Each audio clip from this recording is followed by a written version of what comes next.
योऽन्तः प्रविश्य मम वाचमिमां प्रसुप्तां सञ्जीवयत्यखिलशक्तिधरस्वधाम्ना अन्यांश्च हस्तचरणश्रवणत्वगादीन् प्राणान्नमो भगवते पुरुषाय तुभ्यं। समाश्रयेद्गुरुं भक्त्या महाविश्वासपूर्वकं निक्षिपेत् सर्वभारांश्च गुरोः श्रीपादपङ्कजे। श्रीगुरुभ्यो नमः।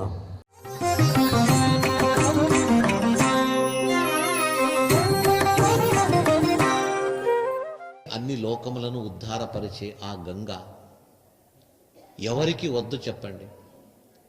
మరణ సమయంలో ఆ గంగా తీరములో ఉంటూ గంగా స్నానం చేస్తూ గంగా పానం చేస్తూ సోకిన గాలి కూడా గంగా నదిపై పడి ఆ గంగను స్పర్శించి వచ్చిన గాలి దేహానికి తగులుతూ ఉంటుంది.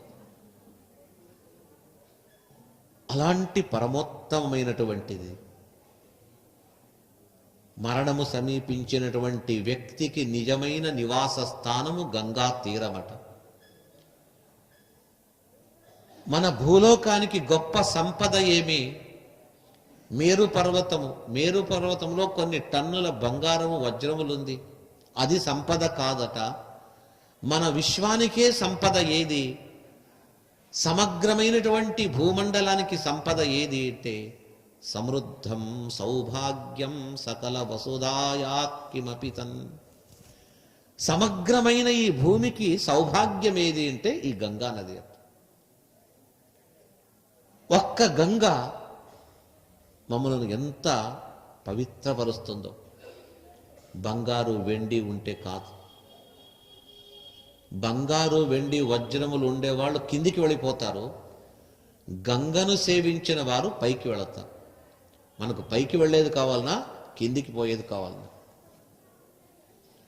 కొన్ని దేశాలు అంటారు మా దేశంలో సమృద్ధమైన బంగారు ఎక్కడ తవ్వితే దొరుకుతుంది, కొన్ని దేశాల్లో పెట్రోల్ దొరుకుతుంది, మా దేశము సుసంపన్నమైంది, మా దేశము సంపద్భరితమైంది. పెట్రోల్ దొరికితే ఏమి, బంగారు దొరికితే ఏమి? మనం ఘనంగా గట్టిగా చెప్పుకోవచ్చు మన కర్మభూమిలో గంగా వంటి పుణ్య నది దొరుకుతుంది. ఈ నదిలో స్నానం చేసిన వానికి ఉత్తమ లోకం లభిస్తుంది. ఆ భాగ్యం ఉండేది మన భారతీయులకు మాత్రమే. భారతదేశంలో పుట్టిన, భరతఖండంలో పుట్టిన వారికి మాత్రమే ఉంది. అలాంటి పవిత్రమైనటువంటి గంగ, ఆ గంగలో స్నానం చేసి ధ్యాన పరవశుడై పరీక్షిత్ రాజు కూర్చున్నారు. అక్కడే ఉండాలని సంకల్పిస్తున్నాడు 7 రోజులు. ఏదో తనకు తెలిసిన, తన పెద్దలు చెప్పిన ఏదో ఒక 4 మంత్రాలను స్తోత్రం చేసుకుంటూ కాలం గడిపి వచ్చే జన్మలో ఇలాంటి బుద్ధి ఇవ్వకుండా నన్ను కాపాడు అని చెప్పేసి భగవంతుని ప్రార్థించాలని మహారాజు తాను గంగా తీరంలో ఉంటున్నాడు. త్రికాల స్నానం, జపం, ధ్యానం చేయాలని. అలా స్నానం చేసి గంగకు అర్ఘ్యమిచ్చి సంధ్యావందనం గావించి తిరిగి ఒడ్డుకొస్తాడు. అతనికి ఆశ్చర్యమైపోయింది. గంగా ఒడ్డు ఎంత విశాలంగా ఉందో, ఒక్క ఇసుక పడేంత స్థలము కూడా ఖాళీ లేకుండా మహర్షులందరూ నిండిపోయారట. ఎక్కడి నుంచి వచ్చారో తెలియదు. ఒక పటిక బెల్లం పెడితే ఒక 2 నిమిషాలు చీమలు వచ్చేస్తుంది. ఆ చీమలకు ఎవరు చెప్తారో తెలియదు.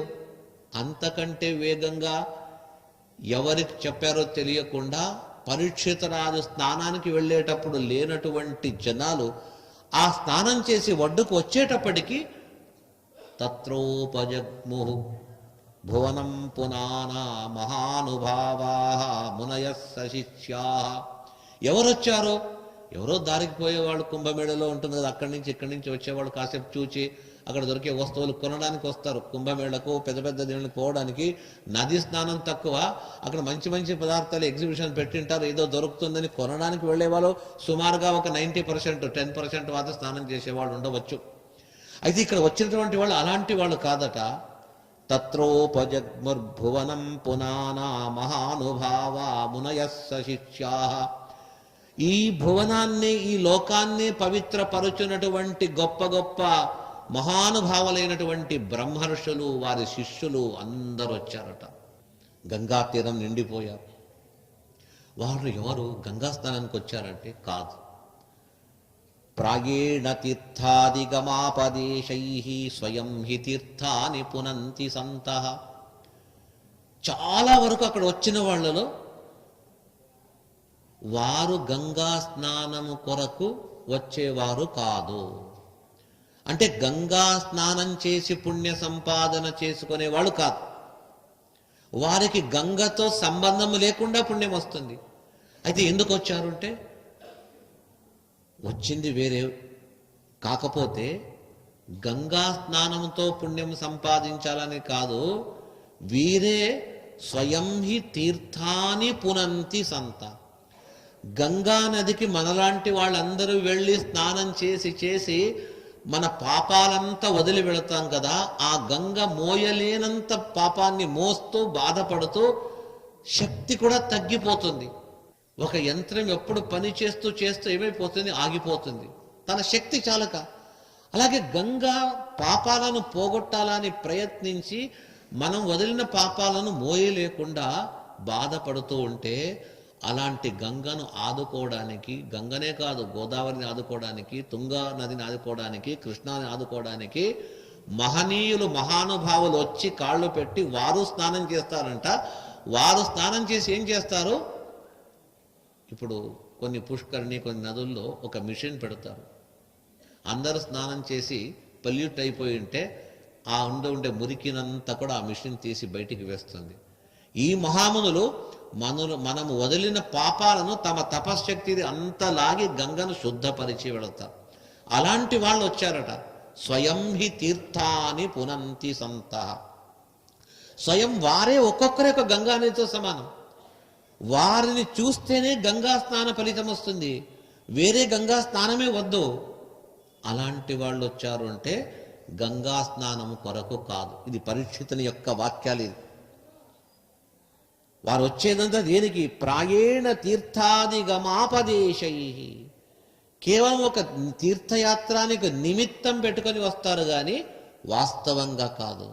అంటే మహానుభావుల సంచారము దేని కొరకు అంటే మనలాంటి వారికి దర్శనమిచ్చి మన కష్టాలు తీర్చడానికే గొప్పవారు సంచరిస్తారు. అలాంటి బ్రహ్మజ్ఞానులే ఆ గంగా తీరం నిండిపోయారు. పరీక్షితునికి కుతూహలమైపోయింది, ఆశ్చర్యమవుతుంది. ఎవరెవరు వచ్చారు? కొందరి పేర్లు చెప్తున్నారు. అందరి పేర్లు సుమారుగా వేల లక్షల సంఖ్యలో వచ్చి ఉంటారు. అంటే ఆ వర్ణన చూస్తుంటే ముఖ్యస్థులైన కొందరి పేర్లు మాత్రమే చెప్తూ, ఆ పేర్లు కూడా ఒక 20-30 పేర్లు చెప్పారు. అంత పేర్లు చెప్పారు, ఎవరో ఒకటో రెండో చెప్పాలి. అయితే ఇక్కడ భాగవతకాల వ్యాస మహర్షి అంటున్నారు, అత్రిర్వశిష్ఠశ్చవన శరద్వన్ అరిష్టనేమి భృగురంగిరశ్చ పరాశరో గాతితుశ్చ రామ మేధాతిథి దేవల అని ఋషుల పేర్లంతా చెప్తున్నారు. మరొక ఆశ్చర్యం ఏమంటే ఆ సమూహంలో వ్యాస మహర్షి కూడా వచ్చి కూర్చున్నారట. అందరి మధ్యలో తాను కూర్చున్నాడు. ఇంతమందితో నిండిపోయింది. ఇంతమంది పేర్లు చెప్పి చాలక ఏమంటున్నారు? అన్యేచ దేవర్షి బ్రహ్మర్షి వర్యాహ రాజర్షి వర్యాహ. చాలామంది బ్రహ్మర్షులు, రాజర్షులు, వాళ్ళ శిష్యులు వచ్చారు. ఇవంతా చూస్తే గంగా ఒడ్డు ఎంతవరకు కనుచూపు వస్తుందో అంతవరకు ఒడ్డు నిండిపోయారు. సంతోషమైంది. రాజు అంటున్నారు, పరీక్షిత్ రాజు బయటికి వచ్చి అందరికీ నమస్కారం చేస్తూ, ఈ భరతఖండాన్ని పరిపాలించిన రాజులు చాలామంది ఉన్నారు, అయితే నేను చాలా పుణ్యవంతుణ్ణి. అహోవయం ధన్యతమా నృపాణం. నాకంటే పూర్వీకులైన రాజులందరినీ కంపేర్ చేస్తే నేను చాలా పుణ్యవంతుని. ఎందుకో తెలుసా? నా చివరి కాలం ఇది. నాకు రోజులైపోయింది. నేను ఈ భూమిని వదిలి వెళ్ళిపోతున్నాను. అంత్యకాలం వచ్చింది నాకు. ఆ అంత్యకాలంలో మీలాంటి బ్రహ్మర్షుల దర్శనమైంది. అంతకంటే ఏం కావాలి? మహానుభావుల దర్శనం చేసుకుంటే ఉత్తమ జన్మ కలుగుతుంది, ఉత్తమ లోకం వస్తుంది. మనం చేసిన ఆ పాపాల్లో పరిహారం ఇక్కడే పరిహారం చేసుకొని వెళ్ళిపోతారట. అలాంటి వారు ఒక్కొక్క వ్యక్తికి ఆయుష్ను కూడా పోసేవారు, వారి పాపాలు తీసేవారు. అలాంటి గొప్ప వ్యక్తులు వేల లక్షల సంఖ్యలో వచ్చారు. వారిని సేవిస్తూ ఉంటున్నాడు. రాజ్ఞాం కులం బ్రాహ్మణ పాద శౌచం, మా వంశమే పవిత్రమైపోతుంది. ఏ వంశములో ఏ ఒక్క వ్యక్తి ఇలాంటి మహానుభావులకు ఇంటికి పిలిచి లేదా ఎక్కడుంటే అక్కడ వారి పాదములను కడిగి ఆ నీరు ప్రోక్షణం చేసుకున్నట్టయితే వాడొక్కడే కాదు, వాని వంశమే పునీతమైపోతుందట. ఒక్కొక్క వ్యక్తి అలాంటి గొప్ప వ్యక్తి వచ్చాడు. నేను నిజంగా ధన్యుణ్ణి, మీ దర్శనమైంది. దీనివల్ల నా పితృదేవతలు, నా శిష్యులు, నా పుత్రులు అందరూ పునీతులైపోతారు. చాలా సంతోషంతో అందరికీ పాదాభివందనం చేస్తున్నాడు. వాళ్ళని అడిగాడు, ఆ బ్రాహ్మణులను, ఆ ఋషులను అడుగుతున్నాడు, చేతులు జోడించుకొని అందరితో కలిసి ప్రార్థన చేస్తున్నాడు. పునశ్చ భూయాత్ భగవత్యనంతే రతి ప్రసంగశ్చ తదాశ్రయేషు. నేనిక కొన్ని రోజులకు వెళ్ళిపోతాను, నాకొక్క వరం ఇవ్వండి మీరందరూ.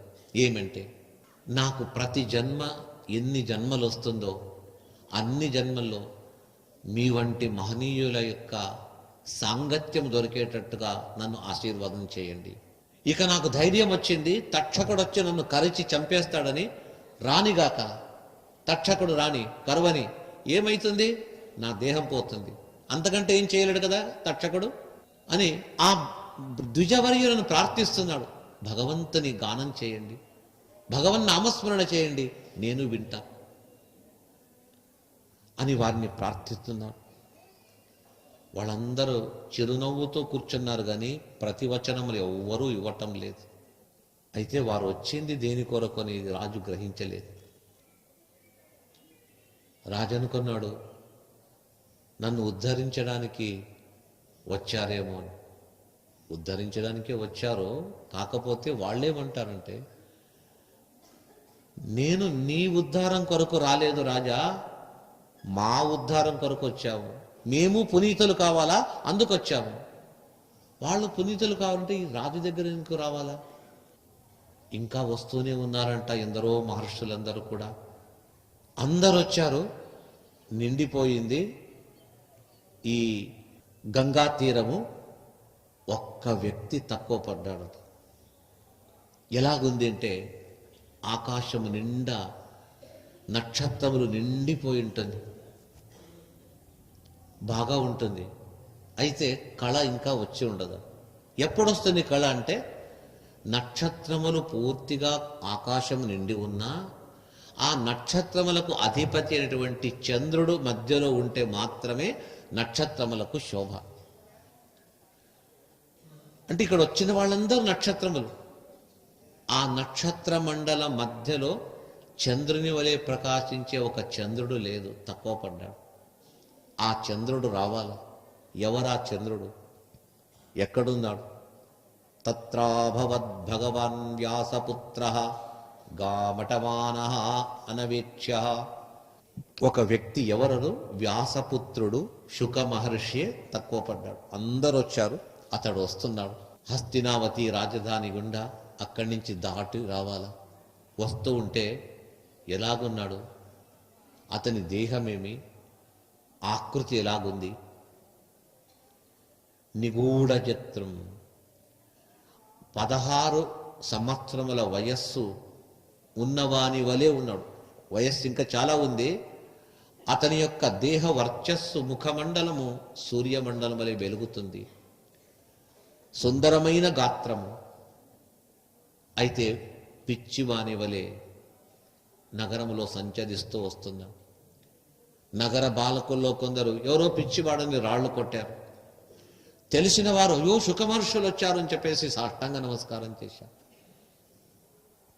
ఏదీ గ్రహించడం లేదు. అలక్షలింగ. అంత దాటి దాటి పరిగెత్తుతూ వస్తున్నాడు. ఎవరో ఏదో పిలిచినట్టుగా, ఎవరో చెప్పి అక్కడికి వెళ్ళమని చెప్పినట్టుగా పరిగెత్తుతూ వెళుతున్నాడు. ఎప్పుడైతే ఆ గంగా తీరంలో కూర్చున్నటువంటి మహర్షుల మధ్యలో అతడు వచ్చి ప్రవేశించాడో అక్కడ కూర్చున్నటువంటి ఋషులందరూ ఒక్కసారి లేచి నిలబడ్డారట. అందరూ లేచి చేతులు జోడించి తలలు వంచి నమస్కారం చేస్తున్నారు. పరీక్షిత్ రాజు గమనిస్తున్నాడు.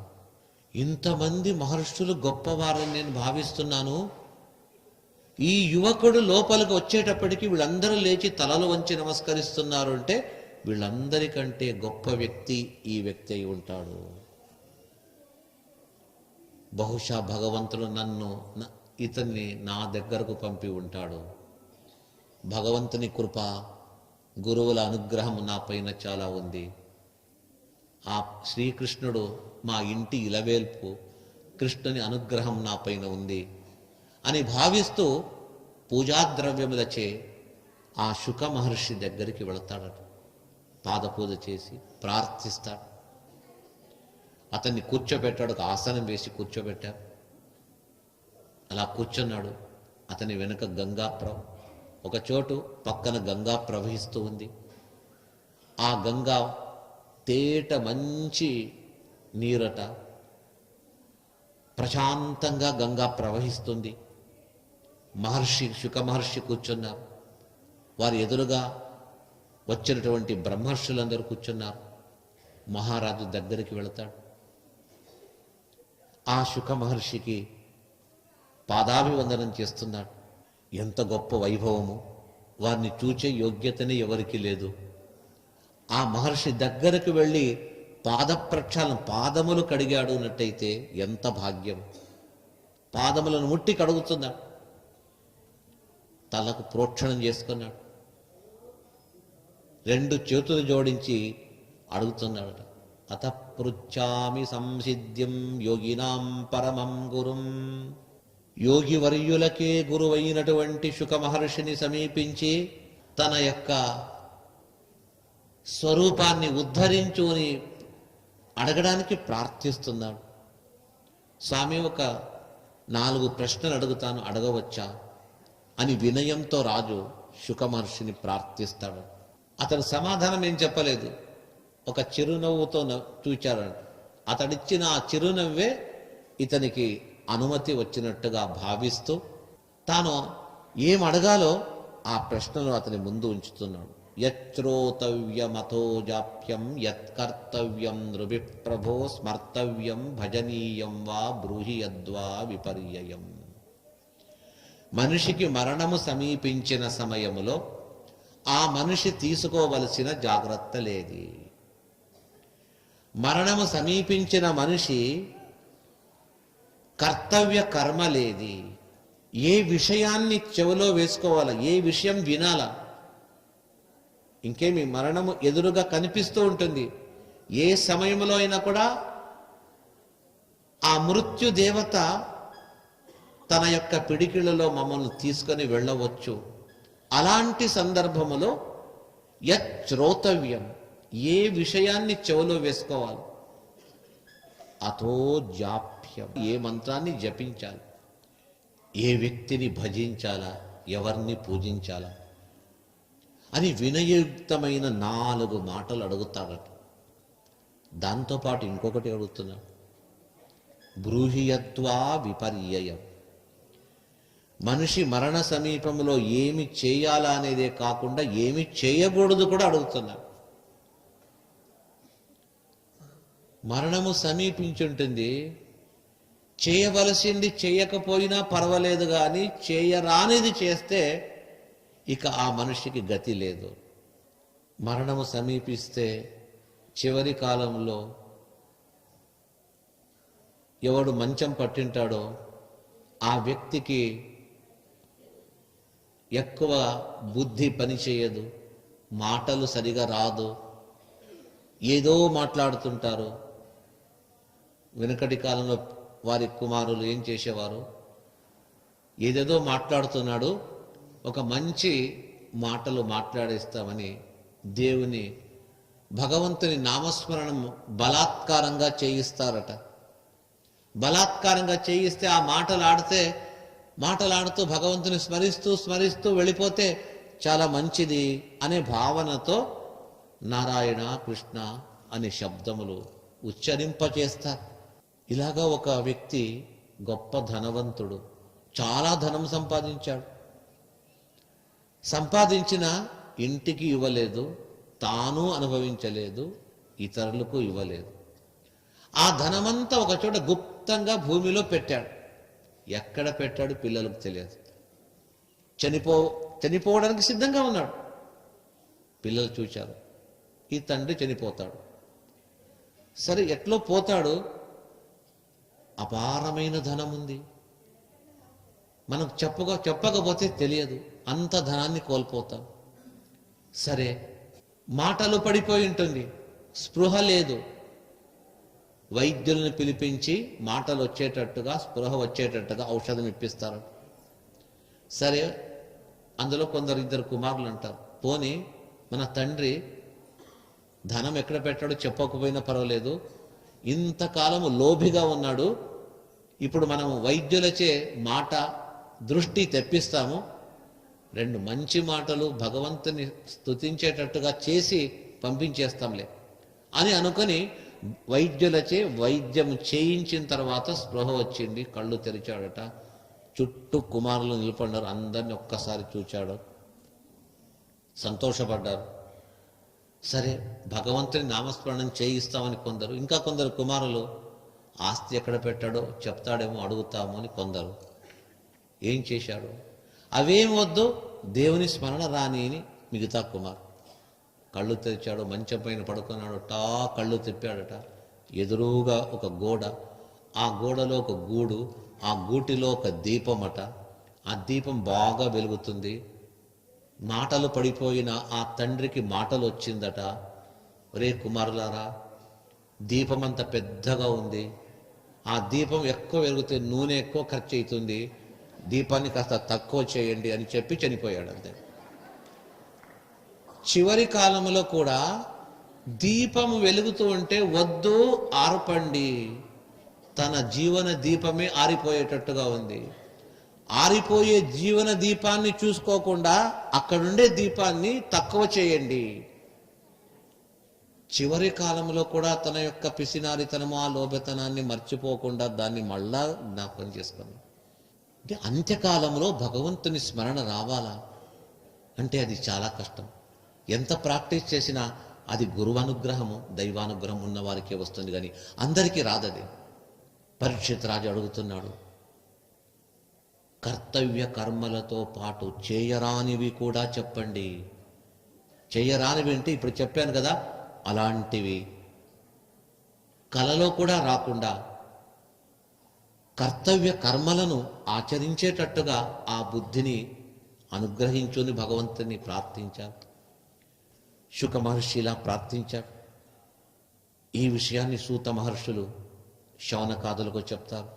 అంతవరకు శుక మహర్షి ఎవ్వరితో మాట్లాడలేదు, గంభీరంగా ఉన్నాడు. అంతమంది బ్రహ్మర్షులున్నా, అందరు నమస్కరిస్తున్నా వారికి శుభము కలగని అనుకుంటూ వచ్చి కూర్చున్నాడు. రాజు ప్రశ్న అడుగుతానంటే చిరునవ్వుతో సమాధానమిచ్చాడు. మాటలాడక అతని నవ్వునే దానికి అంగీకార సూచనగా తెలిపాడు. ఎప్పుడైతే భక్తిచే, వినయంచే ఈ మహారాజు ప్రార్థించాడో, మరణము సమీపించిన వ్యక్తి చేయవలసినటువంటి కర్తవ్యమును తెలుపు అని చెప్పేసి ప్రార్థించగా సంతోషమైపోయి, ఆ సంతోషమే అతని నోటి నుండి వాక్ సమూహంగా బయటికి వచ్చింది. పరీక్షితుడు అడిగినటువంటి ఆ ప్రశ్నలకు సమాధానమే మన భవమోచకమైనటువంటి భాగవత శాస్త్రము. అదే శ్రీమద్ భాగవతము. శుక మహర్షి నోటి నుంచి బయటికి వచ్చింది కదా, శుకముఖాదమృత ద్రవ సంయుతం పిబత భాగవతం రసమాలయం అంటున్నారు. ఆ శుక మహర్షి యొక్క నోటి నుంచి బయటికి వచ్చింది, అదంతా కూడా భాగవత అమృత రసమట. పరీక్షిత్ రాజుకు మాత్రమే కాక అక్కడ ఉన్నటువంటి బ్రహ్మజ్ఞానులందరూ కూడా ఆ శుకముఖము నుంచి స్రవించిన బయటికి వచ్చినటువంటి ఆ అమృతములో అందరూ కూడా స్నానం చేశారట. అందరినీ పునీతులుగా గావించారు శుక మహర్షి. పరీక్షిత్ రాజు అడిగినటువంటి ప్రశ్నకు సమాధాన రూపంగా చెప్తాను అని చెప్పేసి సమాధానాన్ని ఇవ్వబోతున్నారు. ఆ శుక మహర్షి సమాధానమే అందరినీ మోక్ష మార్గంలో పంపడానికి అతడు నిర్మించిన ఒక మార్గమే ఈ శ్రీమద్భాగవత మార్గం. ఆ మార్గంలో అందరినీ నడవమని చెబుతూ పిలుచుకుపోతున్నారు.